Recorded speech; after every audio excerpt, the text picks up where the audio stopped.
Hello. Today General Hospital will reveal after a prolonged and unexplained absence, Britt's dramatic return to Port Charles shattered the fragile calm like a thunderstorm tearing through a quiet summer night. Her reappearance was not merely a headline, it was a reckoning. Britt, the enigmatic figure who had once blurred the boundaries between medical ethics and personal ambition within the very hospital halls she now walked again, returned cloaked in an eerie calmness. But behind the poised demeanor, her eyes betrayed a storm, a tempest of past transgressions, buried guilt, and unspoken intent. Her return was not simply a matter of curiosity or gossip, it was the revival of a legacy soaked in chaos, secrets, and emotional debris. And if whispers were to be believed, if Britt had returned, then Brad, her ever-loyal partner in scandal and survival, was never far behind. The streets of Port Charles pulsed with speculation. Brad, the man whose very name could once send tremors through Lucas' soul, had disappeared after dismantling the life they had built together, not with violence, but with a series of quiet betrayals and moral compromises that cracked the foundation of their marriage. For Lucas, it had taken years to claw his way out of the emotional sinkhole Brad had left behind. Years of denial, reflection, and eventually, surrender to the idea that some wounds never heal, they simply scar over. Just as Lucas had begun to rebuild the ruins of his emotional life, fate tossed him a strange and unexpected lifeline in the form of Marco, a mysterious man with haunted eyes and a past that lingered behind every guarded smile. Their meeting in Miami was serendipitous, even cinematic, a lost credit card, a chance encounter at a dimly lit bar, and a conversation that spiraled from awkward introductions into confessional depths neither of them had planned for. That night ended not with lust, but with vulnerability, Lucas vomiting on Marco's shirt, an embarrassing but strangely purifying moment that shattered all pretenses. It wasn't romantic. It was real. It was human. And in the rawness of that night, two broken men caught a glimpse of each other's pain, not to exploit it, but to recognize it. But Port Charles does not tolerate peace for long. As news of Britt's return swept through the city like wildfire, Lucas felt the earth shift beneath him. His tentative happiness with Marco, the late-night phone calls, the slow walks through the park, the rebuilding of trust brick by careful brick, now stood on precarious ground. Britt didn't just carry the scent of scandal with her, she carried history. And where she walked, Brad always seemed to follow. Their bond was more than friendship, it was a symbiotic force of destruction and survival, the kind that thrives in the margins of decency. If Brad returned, it would not be as a reformed man seeking forgiveness. It would be as a shadow stalking Lucas' newfound light. Lucas, for all his emotional growth, had never truly severed the cord between him and Brad. Their past was a minefield, and every step forward with Marco was a gamble that none of those explosives would go off. Brad's return would change everything, not only externally, but within Lucas himself. Old doubts would resurface. Old anger would boil. And most dangerously, old feelings would stir. Meanwhile, Marco had begun carving a new path for himself by joining the prestigious yet demanding legal firm run by Diane and Alexis. It was a bold move for a man whose past was riddled with gaps and silence. His kidnapping had never been fully explained. The identity of his captors, the motives behind the abduction, and how he emerged from it with a sense of calm, it all remained shrouded in ambiguity. Marco, always soft-spoken, seemed to wear his trauma like an invisible coat, never discussing it but never quite hiding it either. His decision to work in law raised questions among those closest to Lucas. Was Marco truly trying to turn over a new leaf? Or was this new career path a mask, a way to access power and information for purposes only he understood? Carly, ever the strategist and protector of her own, didn't buy the facade. Her instincts, honed by years of navigating the treacherous waters of Port Charles, told her something about Marco didn't add up. She confronted Lucas, urging him to look beyond the surface. Love, she warned, can be blinding. And Lucas, desperate for a sense of belonging, may have leapt into Marco's arms not because of who he was, but because of who Lucas needed him to be. But what if Marco wasn't the safe harbor Lucas imagined? What if he was merely the calm before the next storm? Britt's presence loomed like a ticking clock. Every hallway she passed, every coffee she ordered at Kelly's, felt like a provocation. She didn't need to say a word to stir the pot. Her very existence forced the city to confront the version of itself it had tried to forget. And as much as Lucas tried to distance himself from the noise, he could feel the past circling, tightening its grip like vines around his chest. If Brad returned, Britt would be the catalyst. Their codependent chaos had once brought down entire departments in General Hospital. It had cost lives, ruined reputations, and left Lucas shattered. The thought of them reunited, older, perhaps wiser, but still dangerous, was chilling. Would they try to reclaim the narrative? Would Brad attempt to win Lucas back, not out of love, but out of possession? Would Britt, under the guise of friendship, manipulate her way into Lucas and Marco's lives, turning them against each other with surgical precision? And what of Marco? Would he stand firm in the face of rising tides, or would his own secrets begin to unravel? Perhaps his time with Lucas was never about love but about strategy. Perhaps he had come to Port Charles with a mission, and Lucas, vulnerable, isolated, desperate for healing, had simply been a means to an end. The possibilities were terrifying. In a city where every glance hides a motive and every smile can mask betrayal, Lucas finds himself once again at the heart of a storm he never asked for. His heart, already a mosaic of broken pieces, trembles at the thought of what's to come. Britt is back. Brad may not be far behind. And Marco, for all his kindness, may be far more dangerous than he appears.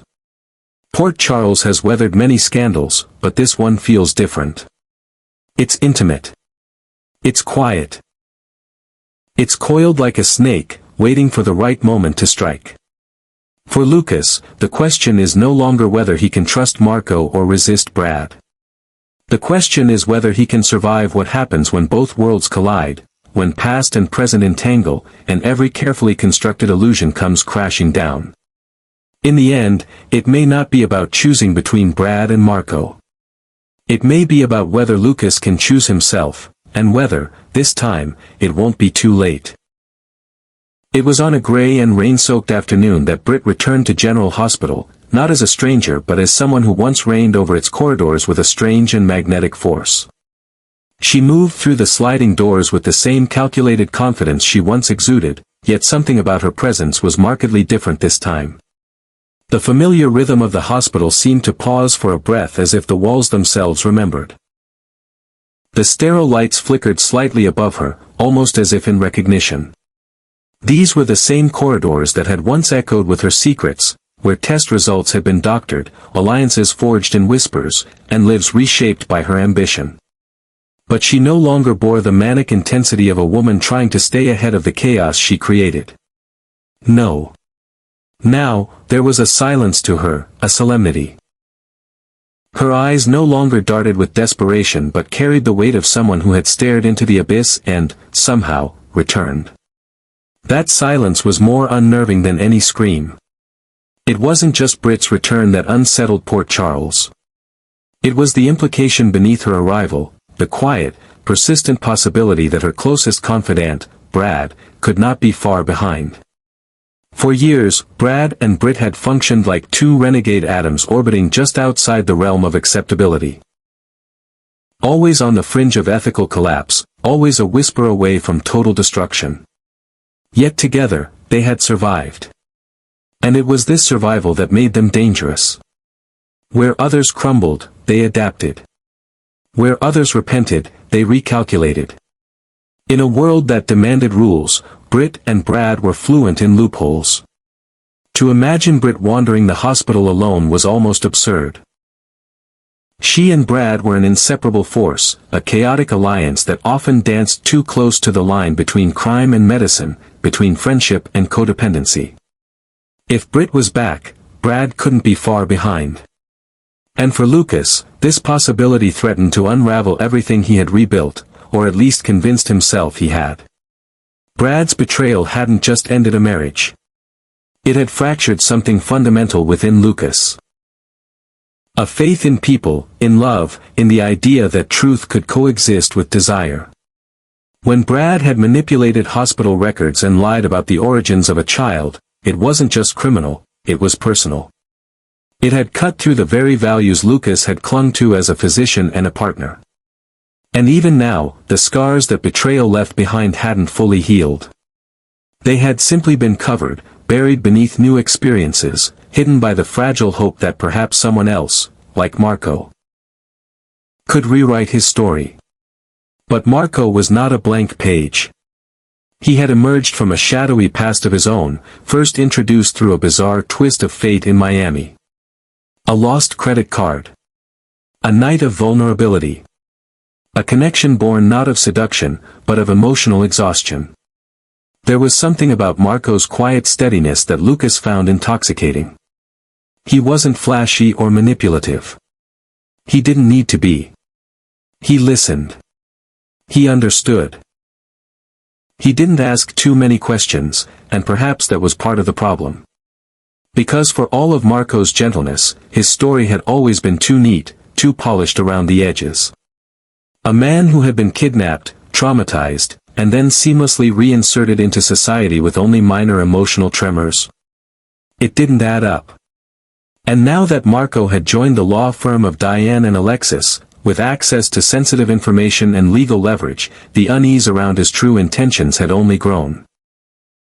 Carly, ever the protector, saw through the illusion. She had watched too many people fall for narratives that seemed perfect at first glance. And she knew better than most that love could often be a disguise for manipulation. Her warnings to Lucas weren't born from paranoia, but from experience. What if Marco isn't who he claims to be, she had asked. And Lucas, despite his best efforts, couldn't fully silence the echo of that question in his mind. Lucas now found himself suspended between two gravitational pulls, one drawing him back into the hurricane of his past, and the other tempting him into the uncertain embrace of a future he didn't yet understand.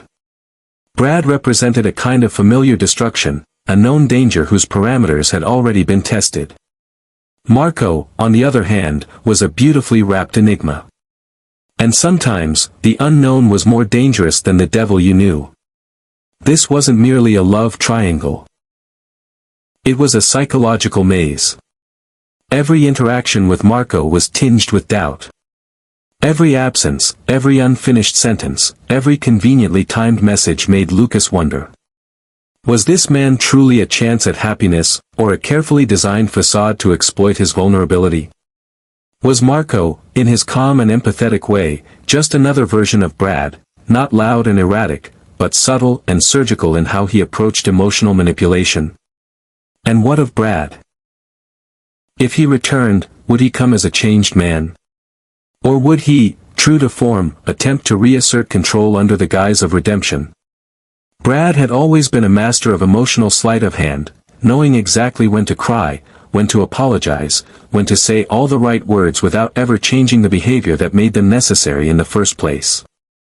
Lucas had learned the hard way that love was not a guarantee of safety.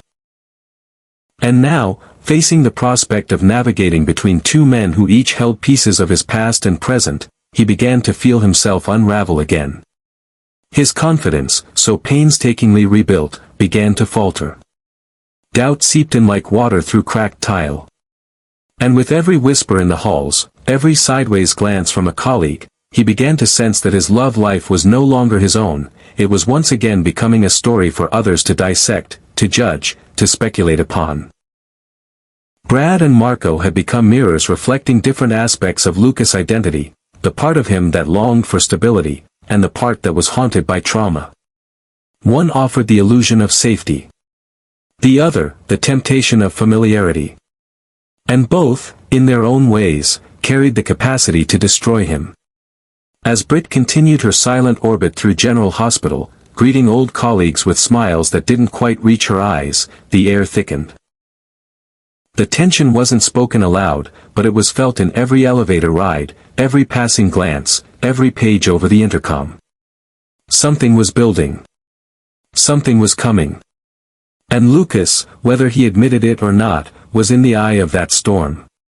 In a city that thrived on secrets, betrayals, and second chances, it was only a matter of time before masks slipped, alliances fractured, and the truth, whatever it may be, came roaring to the surface.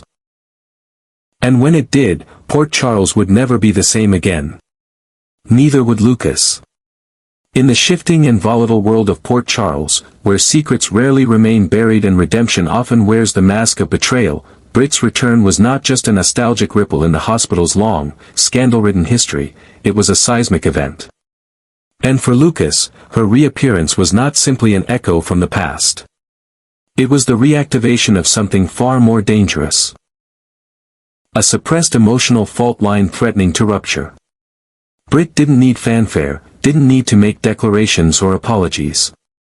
Her re-entry into the halls of General Hospital was subtle, measured, and laced with an unnerving stillness, a silence that carried with it the weight of unfinished business.